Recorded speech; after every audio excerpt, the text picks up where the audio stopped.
So let's talk about reporting and recording and the importance of it in a sense.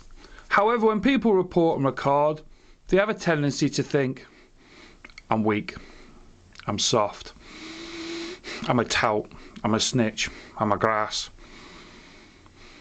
Well, a codswallop. So, in this video, I want to talk about the importance of reporting and recording and how we can evolve and how we can adapt to make it work to our benefit.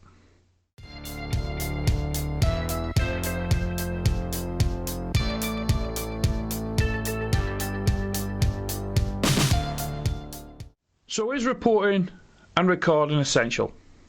Of course it is. If you think it's not, well, I don't know what to do with you.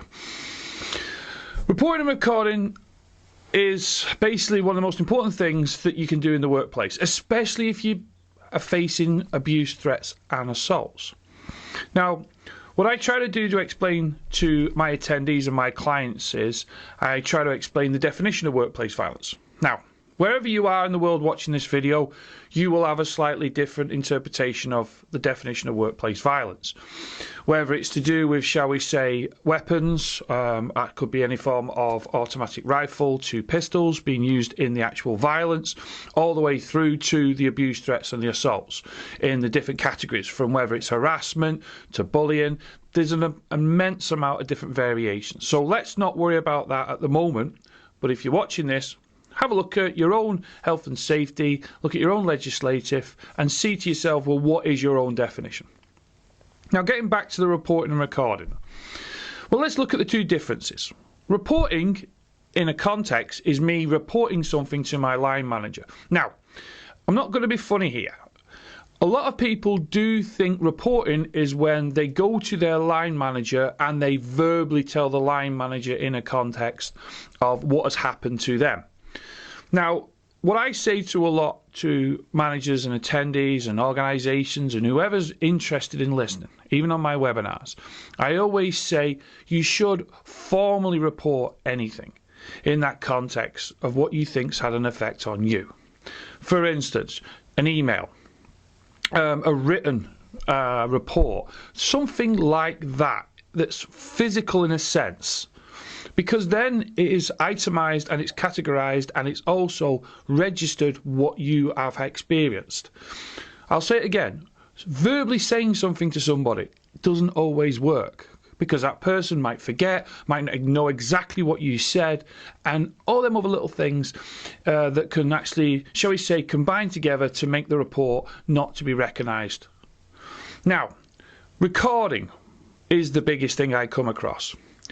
I am not saying for 1 second that people don't intentionally report, but you have to understand, if you receive a high degree of verbal abuse and threats and even possibly assaults on a daily basis, you can become desensitized to a point of where you don't really want to do it, or it's too much hassle, or you're tired, or it's too stressful, or worst case scenario, you're not getting, shall we say, the support or the feedback. So what I say a lot to people, when they report and record things, report it properly, i.e. in the sense of physically, whether it is through that email or that written document. When you're recording things, which is essential, I start with the basics. Make sure you keep to the facts. You write down exactly what the person said, word for word. Now, from my experience, I have come across management that have said to me, oh, we can't put them words down. Why? That confuses me. If a person says that in whatever context, write it down.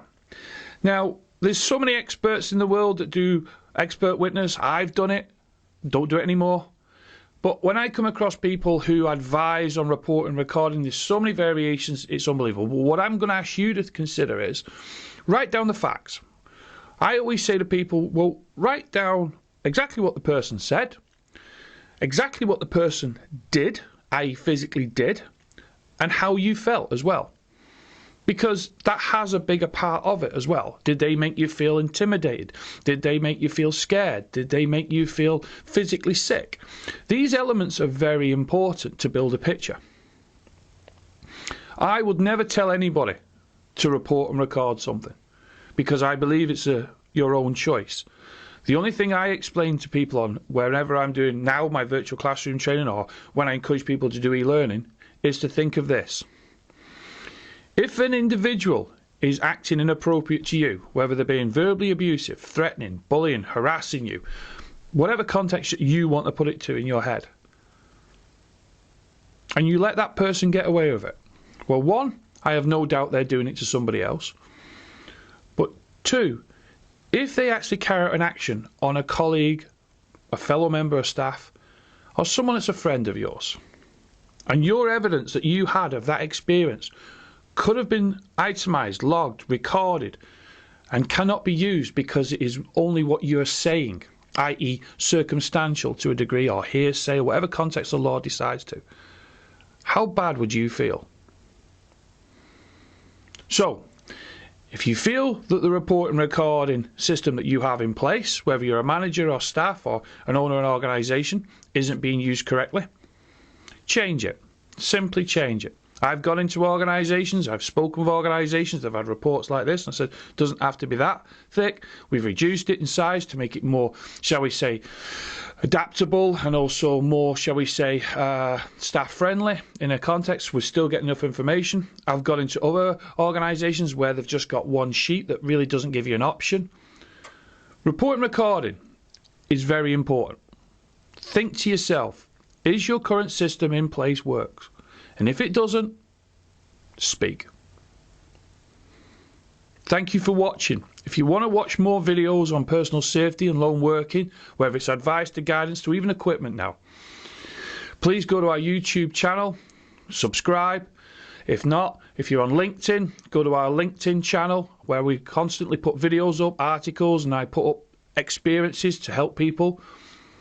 Thank you for watching. Stay safe whatever you're doing, and bye for now.